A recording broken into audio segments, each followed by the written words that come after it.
Hey guys, it's Cav here. I wanted to talk to you a bit about Banned Books Week. So Banned Books Week starts on September 27th and goes to October 3rd, but we're going to be talking a bit about a banned book every day this week. So I wanted to just get this going right now. So here's the deal. Banned Book Week is set up by the American Library Association to condemn censorship and work to encourage and increase free access to information. Basically, their idea is the only people that should be telling people in schools what to read, other than teachers in classrooms, are your parents or grandparents, right?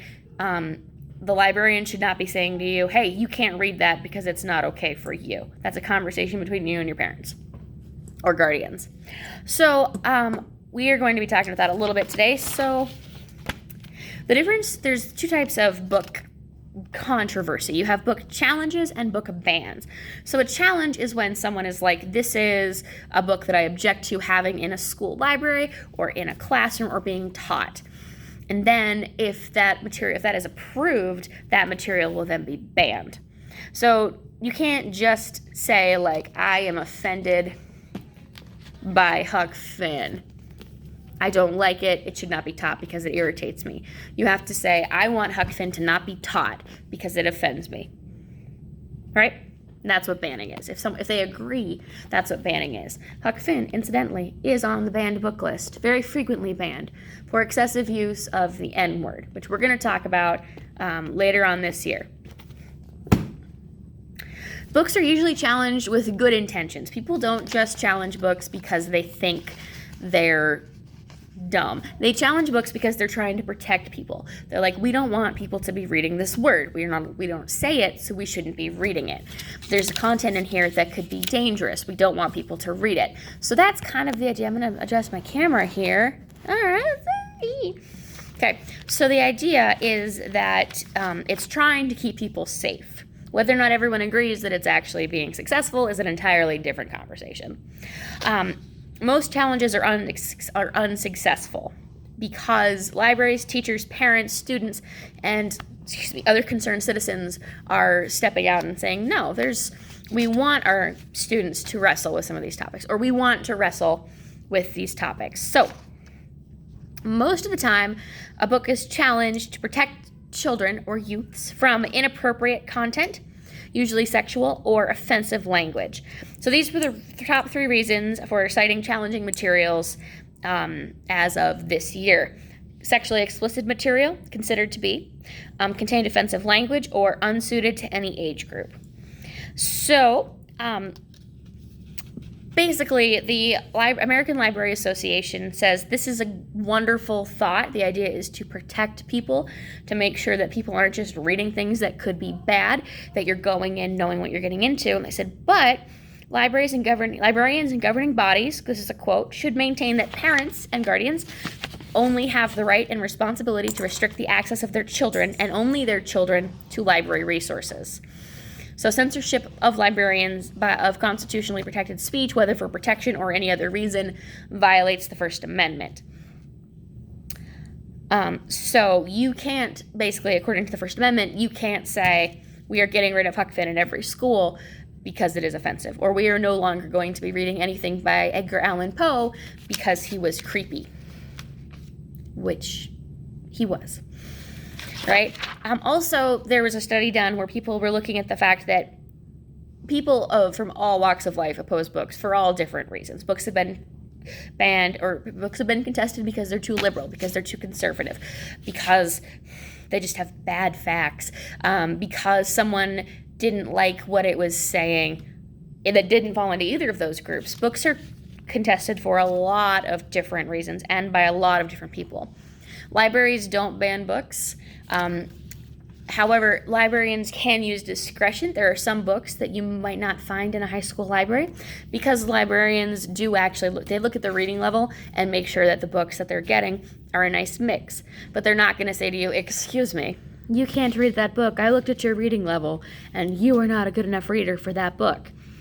You can read anything you want in the library.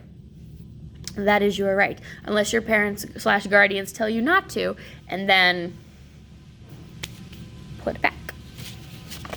So that is basic information on Banned Book Week. So this is an entire week set up by the American Library Association to celebrate the books that cause controversy. I'm going to read you the top 10 most challenged books of 2019. George by Alex Gino. Beyond Magenta.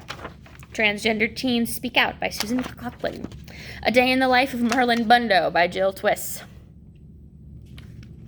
Sex is a Funny Word by Corey Silverberg, which was written, just to clarify, that one was written for a sex education class, and it's banned because it discusses sex education.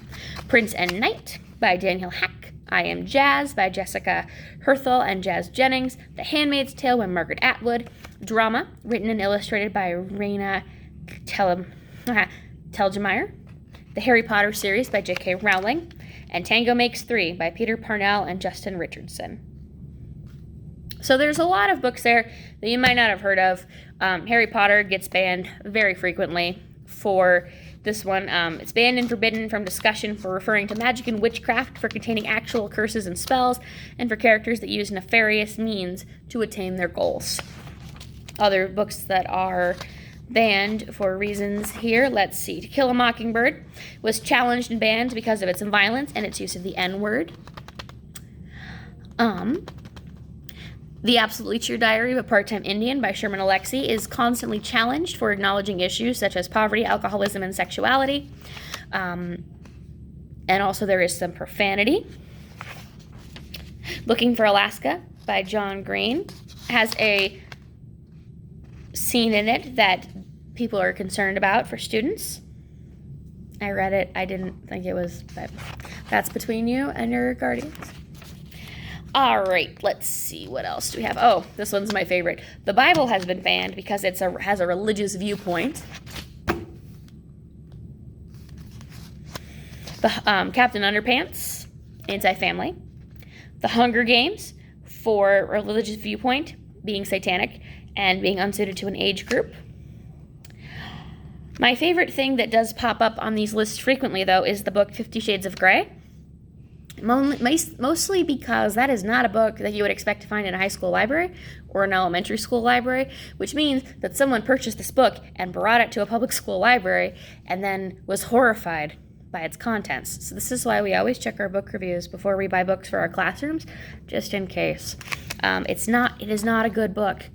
First of all, it's got dangerous bad messages, and also it's badly written. I've read chunks of it, and it's not great. Also, it's dangerous. Just stay away. But there's some books on the list, though, that you have to look at and be like, why is this on the banned list? Like, I understand why it shouldn't be in a high school library, but I don't understand how it got into a high school library in the first place. Hunger Games, again, anti-ethnic, anti-family, and violent. That book, Go Ask Alice, which is about drug use and avoiding drug use and trying to teach you how dangerous drugs can be, is on the banned list for having drug use. Twilight, religious viewpoint and violence. And sexually explicit. I think I must have blocked out Twilight. Let's see here. Other things we have. Oh, The Adventures of Huckleberry Finn. Racism.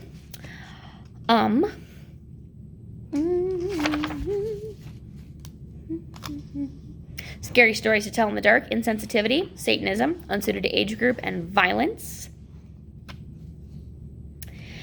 Whale Talk by Chris Crutcher is challenged in some places for sexual content and offensive language. Nope, that's The Chocolate War by Robert Cormer. Whale Talk has racism and offensive language. So I'm going to read out the list of the top banned books in the first decade of this millennium. Here we go. If you have read one of these, just keep tab. Harry Potter by J.K. Rowling, the Alice series by Phyllis Reynolds Naylor, The Chocolate War by Robert Cormer, and Tango Makes Three, Of Mice and Men, I Know Why the Caged Bird Sings, Scary Stories series, his Dark Materials series, Talk to You, TTYL, TTFN, L8R, G8R series, The Perks of Being a Wallflower, Fallen Angels, It's Perfectly Normal, the Captain Underpants series, The Adventures of Huckleberry Finn, The Bluest Eyes, Forever, The Color Purple, Go Ask Alice, Catcher in the Rye, King and King, To Kill a Mockingbird, The Gossip Girl series, The Giver, In the Night Kitchen, Killing Mr. Griffin, Beloved, My Brother Sam is Dead, Bridge to Terabithia, The Face on the Milk Carton, We All Fall Down, What My Mother Doesn't Know, Bless Me Ultima, Snow Falling on Cedars, The Earth, My Butt, and Other Big Round Things, Angus, Thongs, and Full Frontal Snogging, Brave New World, It's So Amazing, Arming America, Kaffir Boy, Life is Funny, Whale Talk, The Fighting Ground, Blubber, Athletic Shorts, Crazy Lady, Slaughterhouse-Five, The Adventures of Super Diaper Baby, Rainbow Boys, One Flew Over the Cuckoo's Nest, The Kite Runner, Daughters of Eve, The Great Gilly Hopkins, You Hear Me, The Facts Speak for Themselves, Summer of My German Soldier, When Dad Killed Mom, Blood and Chocolate, Fat Kid Rules the World, Olive's Ocean, Speak, Draw Me a Star, The Stupids series, The Terrorist, Mick Hart Was Here, The Things They Carried, Roll of Thunder, Hear My Cry, A Time to Kill, Always Running, Fahrenheit 451, Harris and Me, The Junie B. Jones series, Song of Solomon, What's Happening to My Body book, The Lovely Bones, The Anastasia series, A Prayer for Owen Meany, Crazy a Novel, The Upstairs Room, A Day No Pigs Would Die, Black Boy, Deal with It, Detour for Emmy, So Far from the Bamboo Grove, Staying Fat for Sarah Burns, Cut, Tiger Eyes, The Handmaid's Tale, Friday Night Lights, A Wrinkle in Time, Julie of the Wolves, The Boy Who Lost His Face, Bumps in the Night, Goosebumps series, Shade's Children, Grendel, The House of the Spirits, I Saw Esau, Are You There, God? It's Me, Margaret, and America, a Novel. You have read, I'm assuming, at least one of those books. And you will be reading a couple more. So those are banned books, and they're banned for a variety of reasons, always with the best of intentions. But the big thing with Banned Books Week is to celebrate the fact that you have the freedom, your families have the freedom to say, you know, we want to wrestle with these difficult topics and have a good time. Have a wonderful day. Cavender out.